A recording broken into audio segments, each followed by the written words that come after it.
It really does mean a lot. Like, we're finally being heard. Hundreds of people gathered at the Forks in Winnipeg for a historic moment today as the Forks renamed its Canada Day celebrations New Day following consultations with Indigenous groups in the spirit of reflection and reconciliation. Andrea Spence is a member of the Skakeg First Nation, located roughly 125 kilometers northeast of Winnipeg.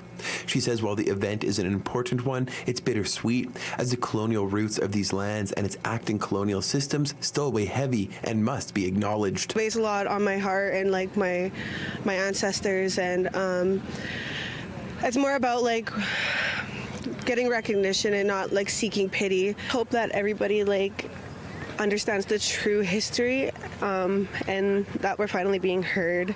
The event saw hundreds of people descend on the Forks, with people wearing a mix of orange and red clothing as they took in more than 150 performers and artists.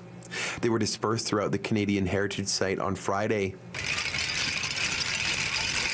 Donning a jingle dress, Alessandra Drake says she too felt the event was an important turning point. It's beautiful to see because for so long it was just swept under the rug. Everything was ignored. An intergenerational survivor of colonial systems, Drake says her family's history was practically hidden, and says for the entire city to be acknowledging the pain and suffering these systems caused is important. We're being acknowledged and it's being recognized. What happened is absolutely beautiful to see, and it's a step forward instead of staying still.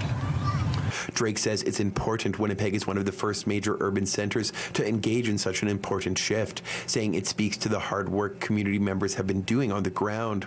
She says changes like this can have a real effect on the wider population. It echoes, it trickles down, it creates waves. One small act like this next year will probably be a lot bigger. Excited to see the event come to fruition, the reimagined activities at the Forks were decided in close consultation with the community, and officials with the site say the event is a chance for relationship building as well as reflection in Winnipeg.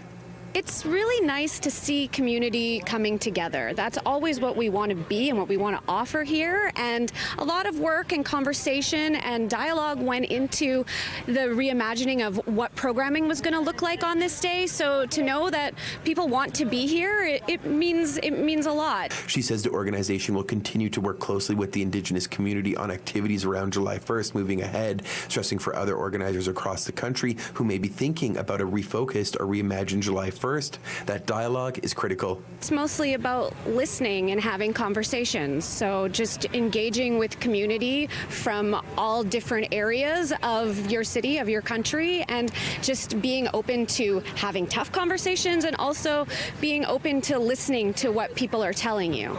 In Winnipeg, Morgan Majeski, City News.